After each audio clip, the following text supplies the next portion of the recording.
ರುಚಿ ಚಾನಲ್ಗೆ ಸ್ವಾಗತ. ಎಲ್ರಿಗೂ ರಾಮನವಮಿ ಹಬ್ಬದ ಶುಭಾಶಯಗಳು.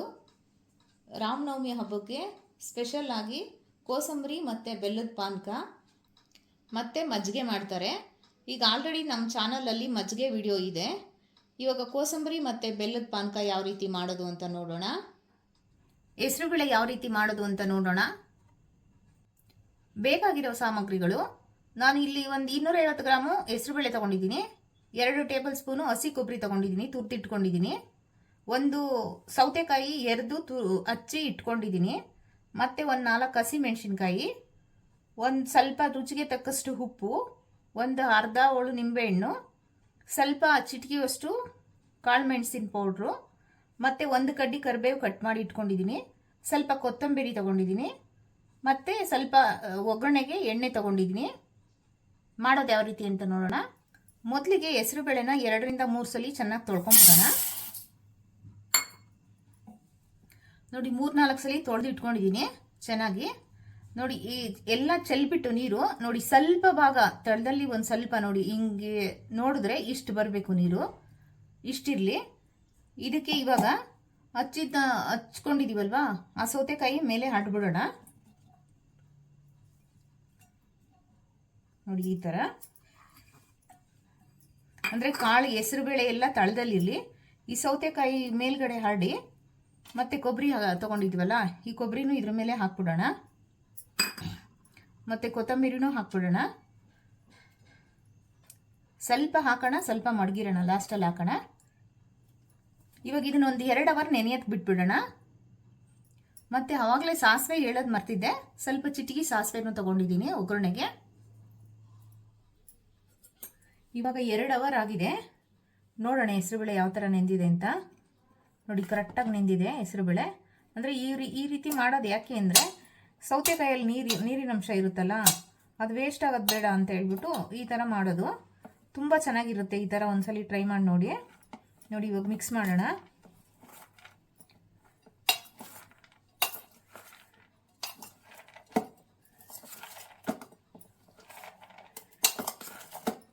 ಅಥವಾ ನೀವು ಫಸ್ಟೇ ನೆನೆಸ್ಬಿಟ್ಟು ಒಂದು 2 ಅವರ್ಸ್ ಇಟ್ಟು ಆ ಥರನಾದರೂ ಮಾಡ್ಬೋದು, ಈ ಥರನಾದರೂ ಮಾಡ್ಬೋದು. ನಿಮ್ಗೆ ಯಾವ ಥರ ಬೇಕಂದರೆ ಆ ಥರ ಮಾಡ್ಕೊಳ್ಳಿ. ಇವಾಗ ಒಗ್ಗರಣೆಗೆ ರೆಡಿ ಮಾಡ್ಕೊಳ್ಳೋಣ.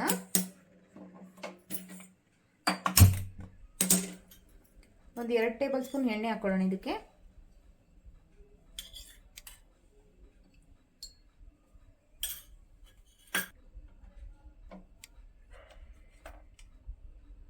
ಸಾಸಿವೆ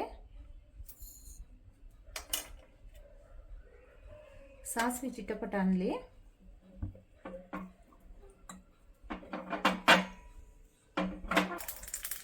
ಸಾಸಿವೆ ಚಿಟಪಟ ಅಂತ ಇದೆ. ಮೆಣಸಿನ್ಕಾಯಿ ಹಾಕ್ಕೊಳ್ಳೋಣ. ಇವಾಗ ಇದನ್ನು 1 ನಿಮಿಷ ಬಾಡಿಸ್ಕೊಳ್ಳಿ. ಇದು 1 ನಿಮಿಷ ಬಾಡ್ಕೊಂಡ್ಲಿ. ನೋಡಿ ಈ ರೀತಿ ಆಗಿದೆ, ಬಾಡಿಗೆ.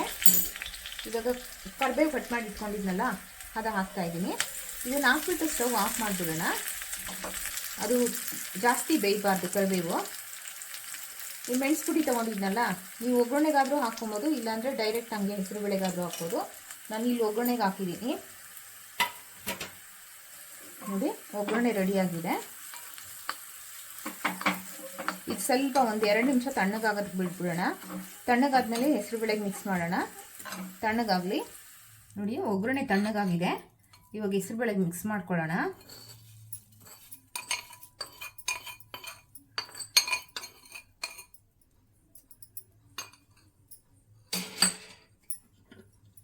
ಮತ್ತು ಅರ್ಧ ಹೋಳು ನಿಂಬೆಹಣ್ಣು ತೊಗೊಂಡಿದ್ನಲ್ಲ, ಈ ನಿಂಬೆಹಣ್ಣು ಹಿಂಡ್ಕೊಳ್ಳೋಣ.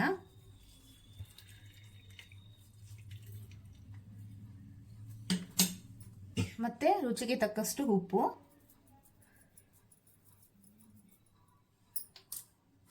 ಮತ್ತು ಸ್ವಲ್ಪ ಕೊತ್ತಂಬರಿ ತೆಗೆದಿಟ್ಟಿದ್ನಲ್ಲ ಆವಾಗಲೇ, ಅದನ್ನು ಮಿಕ್ಸ್ ಮಾಡ್ಕೊಳ್ಳೋಣ.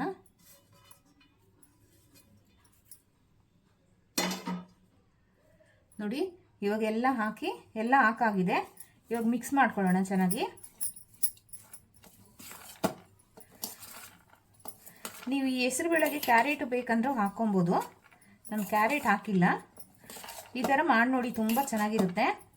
ನಾನು ಯಾಕೆ ಹೆಸರುಬೇಳೆ ನೆನೆಸಿಲ್ಲ ಅಂದರೆ ನೀರು ಬಿಟ್ಟು ನೆನೆಸಿಲ್ಲ ಅಂದರೆ ಅದು ನಾವು ಬೆರೆಸಿದ ತಕ್ಷಣ ಉಪ್ಪು ಮತ್ತು ನಿಂಬೆಹಣ್ಣು ಹಾಕಿದ್ರೆ ಸ್ವಲ್ಪ ಟೈಮ್ಗೆ ಅದು ನೀರಾಗ್ಬಿಡುತ್ತೆ.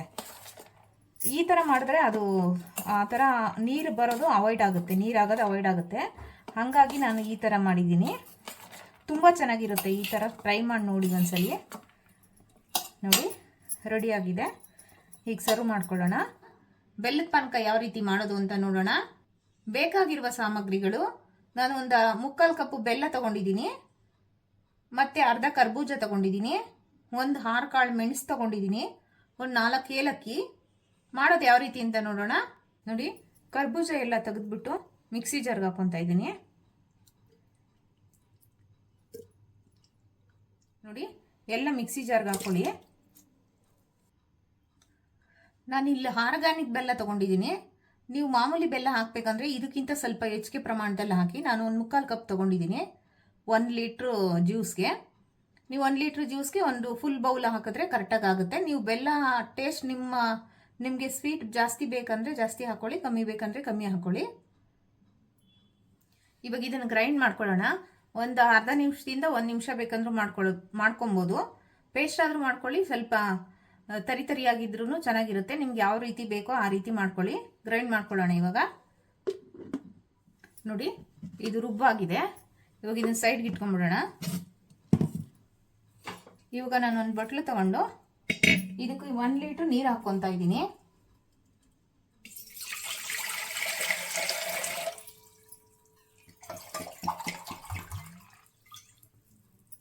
ನೋಡಿ, 1 ಲೀಟ್ರ್ ನೀರು ಹಾಕಿದ್ದೀನಿ.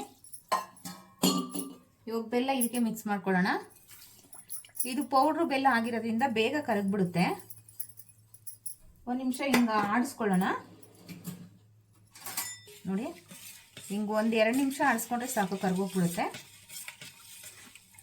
ಇದು ಆರ್ಗ್ಯಾನಿಕ್ ಬೆಲ್ಲ, ತುಂಬ ಒಳ್ಳೆಯದು ಆರೋಗ್ಯಕ್ಕೆ.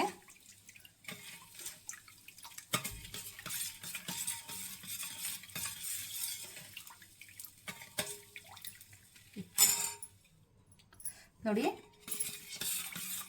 1-2 ನಿಮಿಷ ಇದನ್ನು ನೆನೆಯೋದಕ್ಕೆ ಬಿಟ್ಬಿಡೋಣ. ಅಷ್ಟೊತ್ತಿಗೆ ಏಲಕ್ಕಿ ಮತ್ತು ಮೆಣಸು ತಗೊಂಡಿದ್ನಲ್ಲ ಅದು ಕುಟ್ಟಿ ಪುಡಿ ಮಾಡ್ಕೊಳ್ಳೋಣ.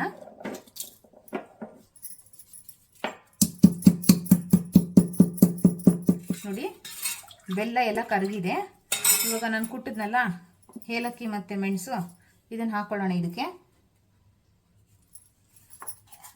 ಒಂದ್ಸಲಿ ತಿರುಗಿಸ್ಕೊಂಡು ಇದನ್ನು ಒಂದು ಫಿಲ್ಟ್ರಲ್ಲಿ ಸೋಸ್ಕೊಂಡ್ಬಿಡೋಣ.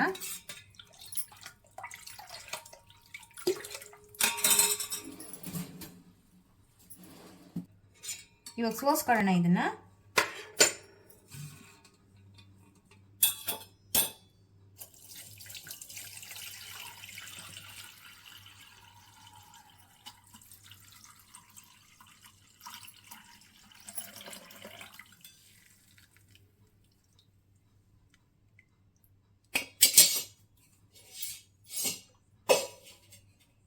ನೋಡಿ, ಬೆಲ್ಲದ ನೀರೆಲ್ಲ ಸೋಸ್ಕೊಂಡಿದ್ದೀನಿ.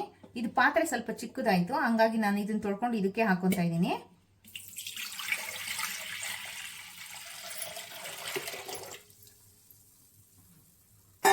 ಇವಾಗ ನಾವು ರುಬ್ಬಿಟ್ಕೊಂಡಿದ್ವಲ್ಲ ಇದನ್ನು ಹಾಕ್ಕೊಳ್ಳೋಣ.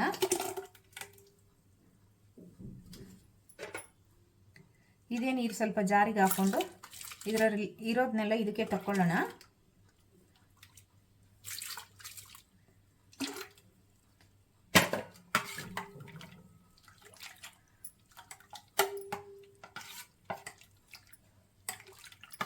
ನೋಡಿ, ಎಲ್ಲ ಮಿಕ್ಸ್ ಮಾಡಿದ್ದೀನಿ. ಕರ್ಬೂಜ ಮತ್ತು ಬೆಲ್ಲದ ನೀರು, ಏಲಕ್ಕಿ, ಮೆಣಸು ಎಲ್ಲ ಮಿಕ್ಸ್ ಆಗಿದೆ. ಇವಾಗ ಇದಕ್ಕೊಂದು ಸ್ವಲ್ಪ ಚಿಟಿಕೆ ಉಪ್ಪು ಹಾಕ್ಕೊಳ್ಳೋಣ. ಒಂದು ಸ್ವಲ್ಪ ನನ್ನ ಮಗಳೇ ಹೇಳೋದು ಮರ್ತ್ಬಿಟ್ಟಿದ್ದೆ. ಸ್ವಲ್ಪ ಉಪ್ಪು ಮತ್ತು ಒಂದು ಅರ್ಧ ನಿಂಬೆಹಣ್ಣು ಹಾಕ್ಕೊಳ್ಳೋಣ.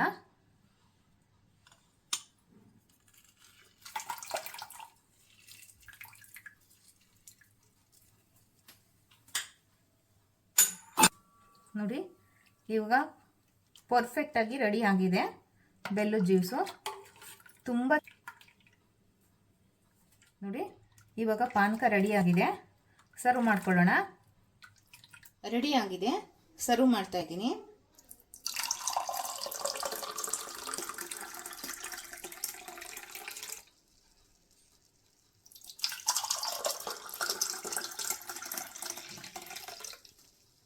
ಈ ವಿಡಿಯೋ ಇಷ್ಟ ಆಗಿದ್ರೆ ಪ್ಲೀಸ್ ಲೈಕ್ ಮಾಡಿ, ಶೇರ್ ಮಾಡಿ, ಸಬ್ಸ್ಕ್ರೈಬ್ ಮಾಡ್ಕೊಳ್ಳಿ. Thank you.